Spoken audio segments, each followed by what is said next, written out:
Hey, I'm Taylor, a business consultant and strategist, and I'm here to teach you that you can scale your business sustainably. This is Simply Business, your playbook for structure, clarity, and strategy that grows your business without costing your lifestyle. Let's get into it. Hello guys, welcome back to the Simply Business podcast. I am currently sat on the floor of my new dining room, which is yet to have a dining table in it. But I'm kind of here for it. The lighting's good, the setup feels good, and I'm excited to record this podcast episode for you guys. It's certainly not a highly requested episode, but it's a conversation that I have almost on the daily, I want to say, with clients.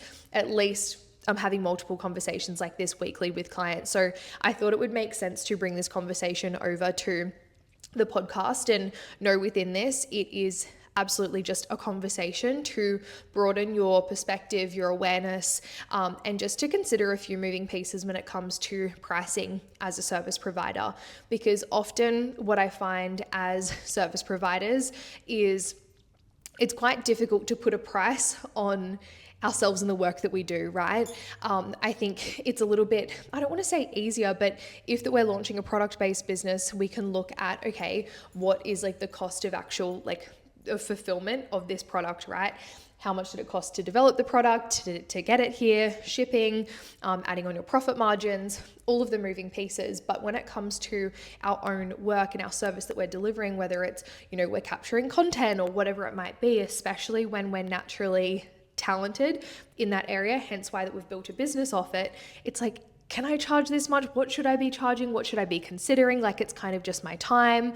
A lot of people then tend to get locked into charging hourly amounts or using like their hourly rate to dictate the price of a service, which is still a great starting point, don't get me wrong. But I wanted to just have a conversation more than anything around what the hidden costs are for business owners in particular as a service provider as well. And this still applies if you have a product-based business, don't get me wrong, or more brick and mortar, because a lot of people fail to consider these moving pieces. So it's more just a thing or an episode to kind of be phase one of like, oh, true, I haven't considered that before. So then you can take the required action from there to adjust your pricing accordingly. Speaking about finances, pricing, all of the things, it's really important that I do obviously disclaim the start of this that I'm not an accountant, a financial advisor. This is not unique or tailored financial advice for you. I recommend seeking the right support. But I find at this kind of phase in business, especially if you're transitioning from maybe working, part-time in your business, now you've quit and you're working full-time, advice feels a little bit hard to kind of gather. You're still very much in unknown territory. When you are working for yourself full-time. So just wanted to open this conversation up. And if you've been considering raising your prices, but you've been like, oh, I'm just not too sure. And like you go into like the questioning, this is probably going to be the thing that gives you that certainty of being able to then actually look at the numbers in front of you and go, okay, this is what I actually need to charge for my business to be profitable.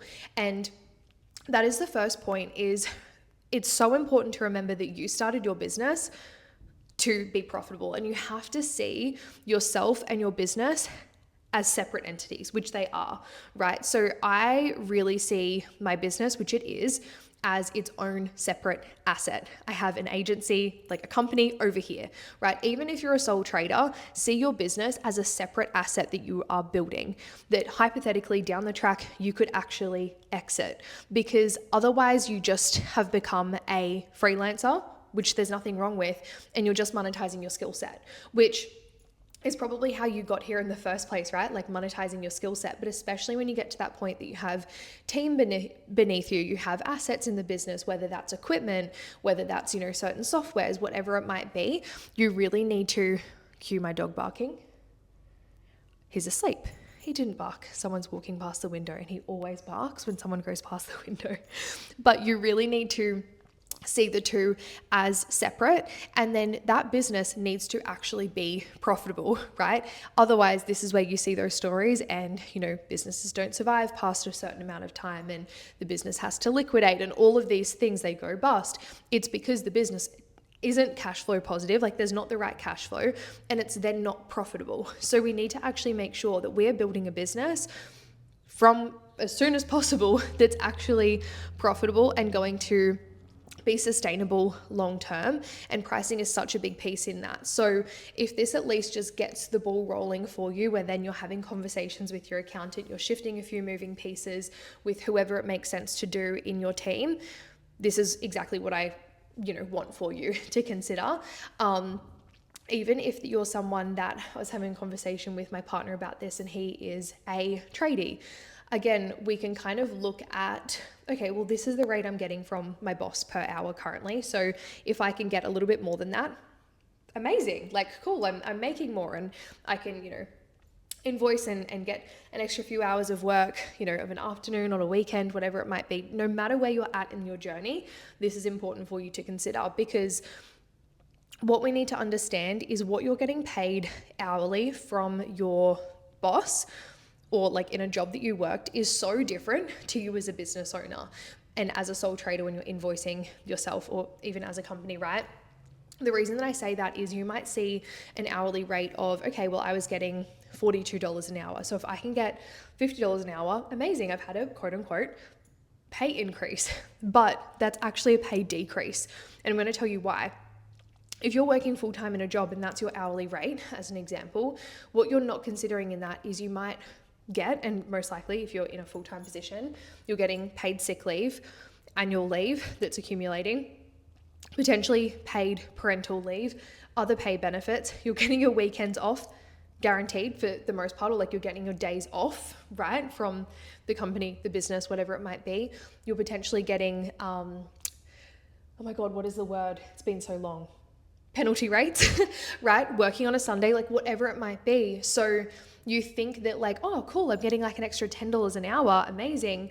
But in that as well, your boss and your employer is also then paying you now, at the current time of recording this, it's 12% super on top of it. So now you're not getting super contributions because that you're, getting paid yourself. So you need to make sure that your pricing accounts for all of that, plus some, with some other hidden expenses as well that I'm going to go into. So that's the first thing, is when I work with business owners and they're working, 60 hours a week, and they're like, oh my fucking God, like I'm pretty much like taking home the same as a job. And I'm like, you're working, an extra 20 hours a week more, you're stressed, you're not sleeping, your health is deteriorating.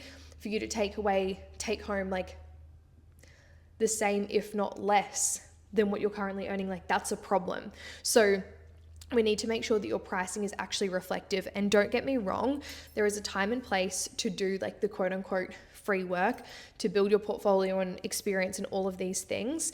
But this is for the person that like you've surpassed that point, right? You've built great client results, you've got great social proof, whatever it might be. And now you're at a point that you're like, okay, I need to actually charge what makes sense. These are the things that you need to consider. So the first one is, or like the hidden costs, is your tax, right? And this is going to be tax that you're having to pay on profits. Now, it's not necessarily something you factor into your costings as per se, like obviously you do in your pricing, but people just completely miss it in the sense of, if that you have done, revenue wise, $10,000 in the month, depending on what's actually profit of that, you're paying ballpark, again, these are just like not exact numbers, you just can't be, but you're paying ballpark 30% tax on the profits, right? So it's not that you're paying 30% on revenue, like the total amount you earn. Let's just say it was, for simplicity, a $20,000 month, you profited $10,000 from that month, you're paying tax on that $10,000, so approximately-ish $3,000.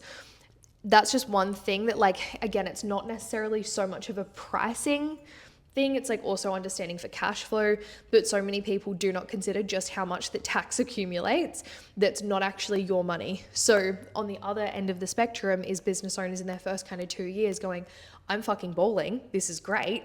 And then they get hit with the ATO, knocks at their door, not literally, but then it's like, oh, wait, what? They've potentially spent that money either personally or in the business and not considered that wasn't actually theirs. So you do need to consider that there is going to be that tax kind of element, which is a part of running your business, right? So that's something that's important to consider, but also knowing that it's on your profit, not all of your revenue. And then please don't take that as a thing to, okay, well, if I'm not profitable, then I don't pay tax. Like, don't do those ones. Like, paying tax is a good thing. It means you're making money, right?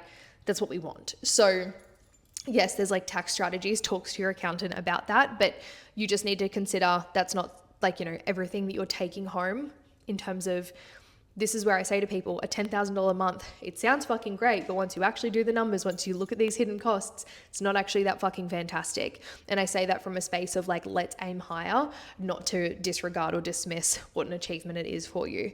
So that's the first one. Next one off the back of that is GST. So if you are turning over $75,000 in a 12-month period, I believe it is, again, check this with your accountant, you should be registered for GST and you're paying 10%. So the moment, especially if you go into adding GST now and like you're having to pay GST, your prices instantly need to go up by 10% if you were charging GST inclusive, which business to consumer, you would be charging GST inclusive. So your pricing needs to go up 10% because you're now having to pay an extra 10%. Business to consumer, it's not, business to business, it's not too different. A lot of the time you're kind of invoicing and or doing quotes GST exclusive anyway. This just depends on how you're doing it. But for us, like my business, because we service globally, all of our pricing is clearly stated as GST exclusive. So then when people go to actually check out and they add their address, if they're an Australian resident, it adds 10%, which we collect, and then we just hold that we then pay that back to the ATO when it's time to lodge for BAS. What's important to note though, as a business owner as well, is if that you are paying for other, businesses, services, all of the things that are lodged for GST or registered for GST, should I say, you actually are then claiming that back. So that's why you're reconciling your bookkeeping is so important. So if I've spent $2,000 on my photographer and they are registered for GST, then I'm getting the 10% of that back. What is that? $200? I don't even know. But that's all calculated when like you do BAS. So you're not like, it's all evened out. I'm not going to go into it. It's not the point of this episode. But GST, that's something you need to consider, 10%. Next one is software and tools. So especially, I even look at like videographers, one of my good friends, and the software that he has for like speed in service delivery, you being able to download your files faster, all of the things, it's expensive, right?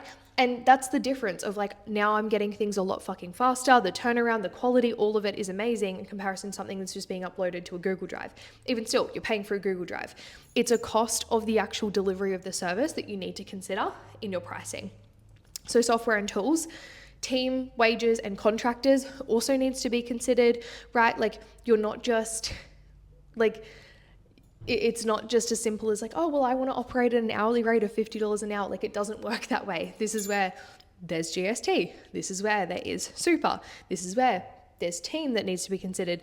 This is where I say you need to create that separation between you and the actual business in your pricing. If you're listening to this podcast having a realization that you genuinely need more structure and strategy in your business, this is your sign. The Strategic House Business Accelerator is where we take everything that I mention in this podcast and turn it into action. It is designed for women in business that are ready to scale to 30K months and beyond, but more importantly, sustainably. You get a customized business audit and implementation plan, direct access to me, expert guest speakers, multiple trainings per month, and it is a hands-on hybrid accelerator that's going to take you from where you are to exactly where you want to be. This is a community of women with all different backgrounds, industries, and models in their business. We have naturopaths, health and fitness coaches, interior designers, e-com founders, and even owners of marketing agencies inside of this accelerator. If this sounds like it could be something that you're interested in, you can check out the show notes below with more information on the Business Accelerator, or you're always welcome to slide into my DMs and we can have a conversation there. Let's get back to the show. Next one, super, 12%.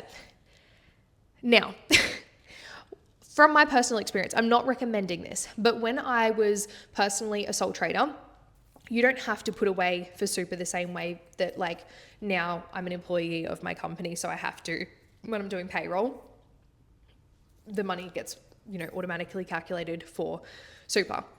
So I wasn't putting away super for 2-3 years, my super is low, right? I made the decision to invest that extra, like that 12% that I would have had back into the business, into team, into being able to scale at a much faster rate to then be in a position now where I am doing super and all of these things. And even down to when that we're at a position where we're like, I want to purchase an investment property. I decided to use that extra cash that I otherwise would have put into super into the investment property. That was my own personal experience of it. Do I recommend it? Not too sure, talk to your accountant. But there's also benefits at tax time. I know my accountant would kind of go, okay, let's make a contribution to super to reduce your taxable income. I think we did a few of those, right? So my point being is when you're a sole trader, you're not required to put away for super. Just because you aren't required to put away for super doesn't mean you shouldn't consider it in your pricing. It's still something that the moment that you go company, you're going to have to be paying for now super for yourself, your team, all of the things. So your pricing needs to make sure that it can account for that basically.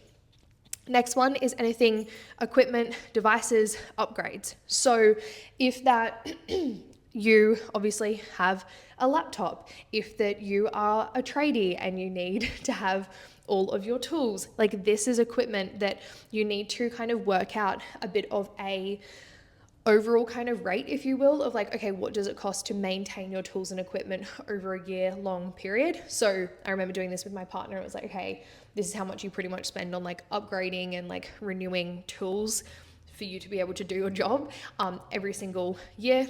That amount, what's that like kind of per month? Like we'd just kind of divide it down and go, okay, cool, this is what needs to be accounted for in terms of the operating expenses of the business per week to account for things like tools.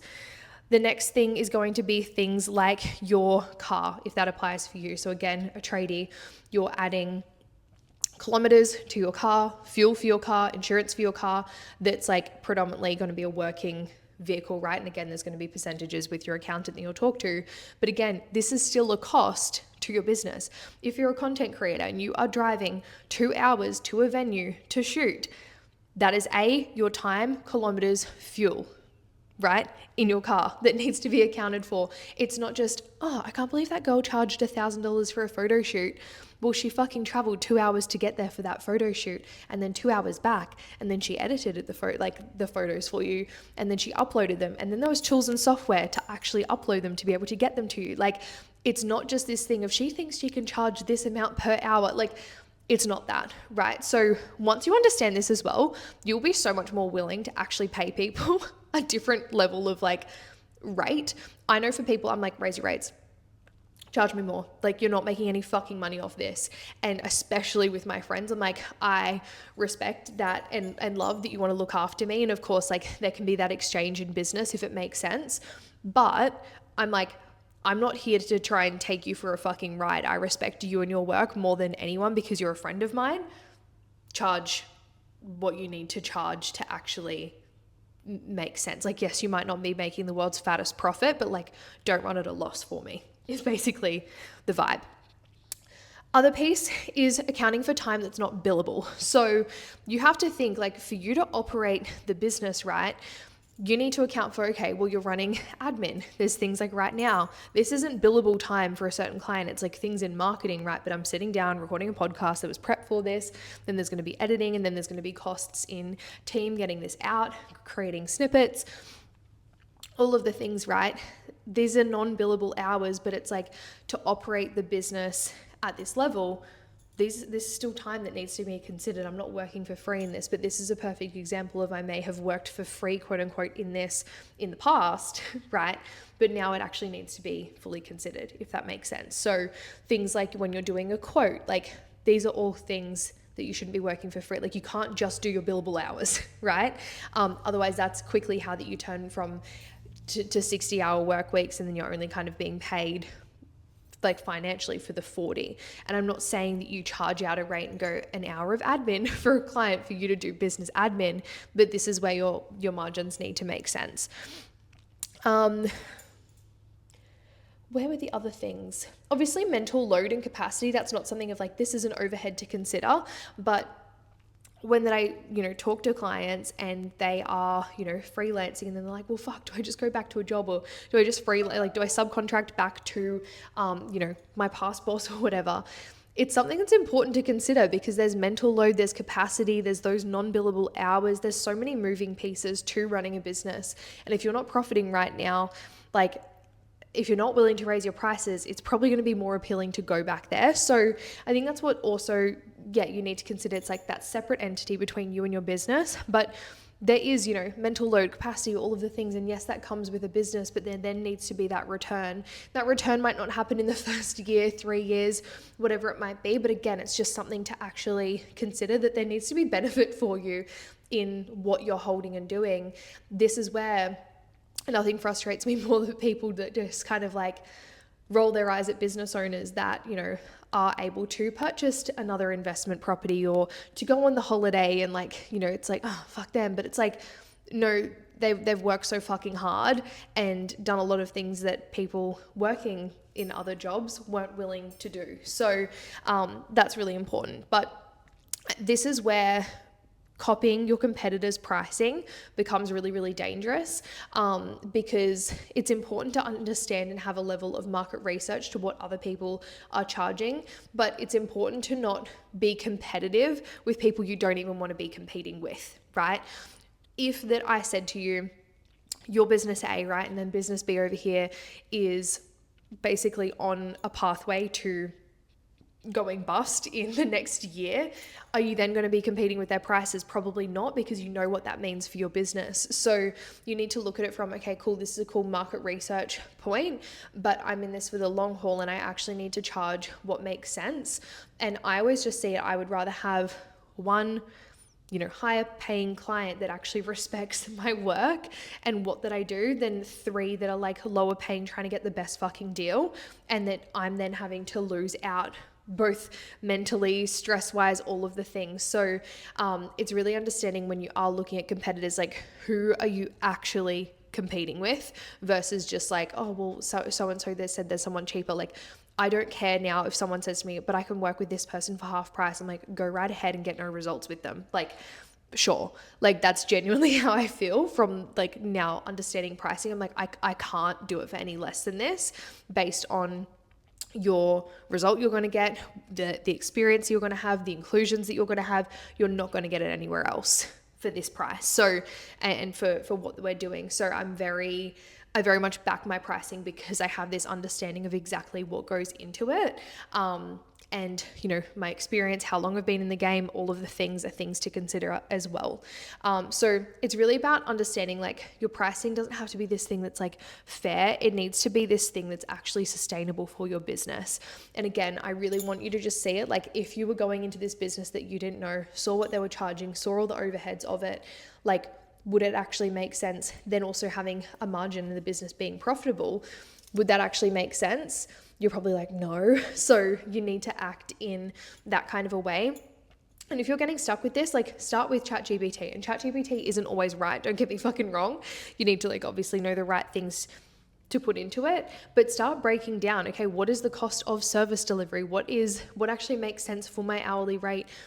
Are you qualified with a degree? Like, how qualified are you? How much experience do you have? How many clients have you worked with? What's your portfolio looking like? What is the delivery? What's the turnaround time? Like, these are all things that need to be considered in your pricing. So it's really important to understand that if you don't do this, it will eventually break your business, and it's hard to reverse engineer.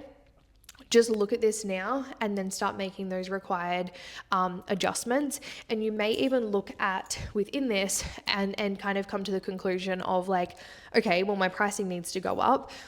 And that might not feel great. Of course, like, raising your prices just point blank honestly feels a bit like it always feels a bit sickening. So there's always going to be that, first and foremost. Second of all, something that I have done in the past as well, where I'm like, okay, this pricing doesn't make sense.